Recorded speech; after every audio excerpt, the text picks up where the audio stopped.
Hey guys, welcome back.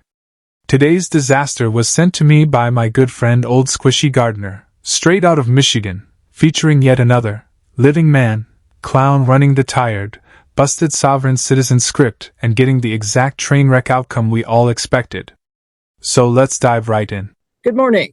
14B District Court is now in session. This is Magistrate Hillary Braley presiding. Okay, and I need you unmuted at the jail. There we go. Can I have your name, please? For the record, my name is Thomas Stiver II. I'm the natural person, I'm the living man. How we doing today, Miss Braley? We are upright, if nothing else. Great. So, okay. And you said your name is Thomas Styron. The second, The second. and then I'm the natural person, the living man. I suppose when your IQ is scraping the bottom of the grave, you feel the need to constantly remind everyone that you're technically still among the living. Okay, thank you for your patience there. We had a little bit of a kerfuffle. No So, problem.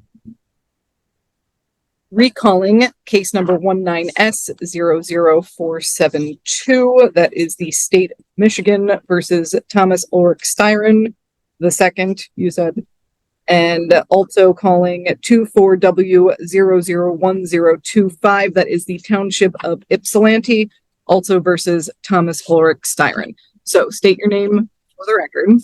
So, for the record, my name is Thomas Stiver II. It is not, the name you have attached to this case is not me. I believe that's a state-created entity, Your Honor. And me being a living person, my name is in proper punctuation. I don't have a all caps name, nor.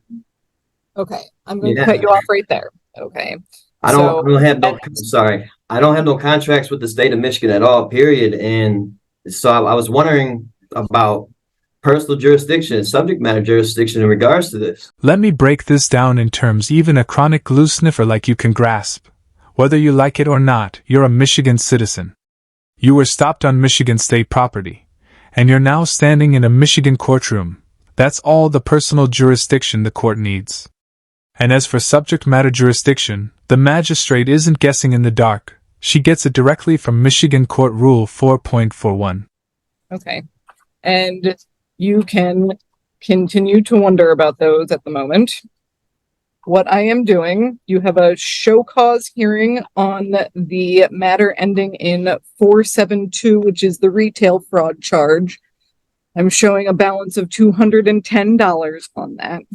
And then what you're being arraigned on, that is what I am here to explain the charge against you, is a citation issued on April 2nd, 2024 at 9:24 in the evening that charges that you operated a motor vehicle on North Ford Boulevard at or near Russell Street with no license on your person.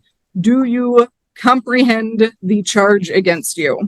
I do not. I don't even own a license. I canceled my license years ago. So I'm guessing we can just go ahead and slap a guilty plea on him for driving without a license, since he's clearly too far gone to manage it himself. Okay. So, what you are being charged with is operating a motor vehicle without having a license on your person. So, I'm not asking if you agree with this. I'm not asking if you have a license. I'm asking if you understand the words coming out of my mouth as far as what this charge is. The charge is accused me of not having a driver's license on my person, correct? Correct. Well, from my understanding, I need a driver's license if I'm in commerce. I was traveling home. Okay. I wasn't doing business at all. And also from my understanding, I don't need a license to do that. And your overstanding is incorrect, sir. But we are not going to get into that for now, you are saying that you have understood the words as far as not having a license on your person. It is a misdemeanor charge with a maximum penalty of up to 93 days in jail, a $500 fine with court costs, or both. So this is under the assumption that you guys have personal jurisdiction and subject matter jurisdiction over me, right?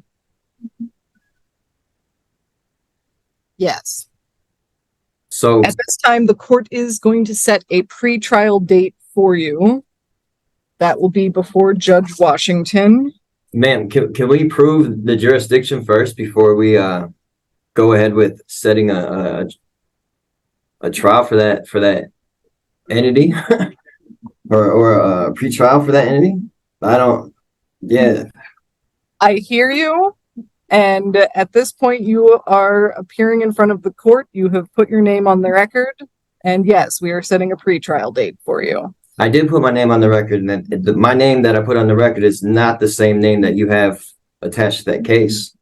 Just because your name is written in all caps with actual ink instead of melted crayon scribbles doesn't magically mean it isn't you.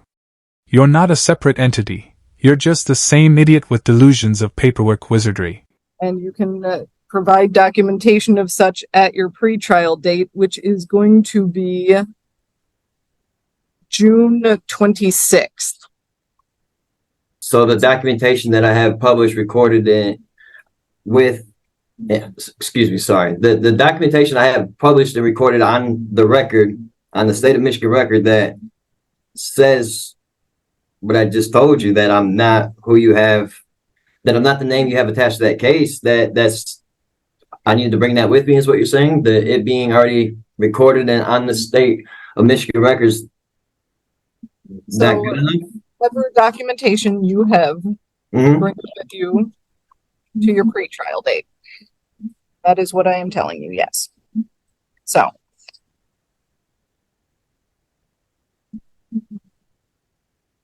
And again, that court date, June 26th? Okay. Will be June 26th at 9 a.m. before Judge Washington. The court will enter that you are standing mute to all charges at this time.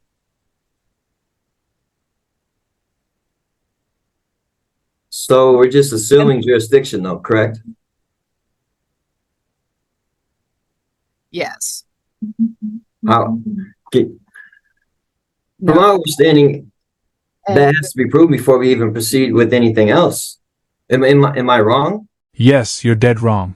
And thank every cosmic force in existence that absolutely nothing in this world depends on your understanding of anything.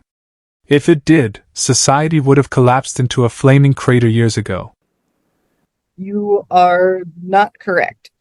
The court will also set a personal recognizance bond in this matter. Basically, you are promising to show up for that June 24th court date at 9 a.m. over Zoom before Judge Washington, where you will have your pretrial. Okay, so at this point, your hearings are concluded. You are free to stand up and tell the jail that you are finished. So I need to be there under threat, duress, coercion of going to jail? No, you absolutely need to be there because the court ordered you to be there. The threat, duress, and coercion you keep babbling about isn't coming from the judge. It's coming from your own imaginary strawman screaming at your so-called living man that he sure as hell doesn't want another all-expenses-paid trip back to county jail. So do yourself a favor and drag your ass back to court. No excuses, no fantasies, just reality.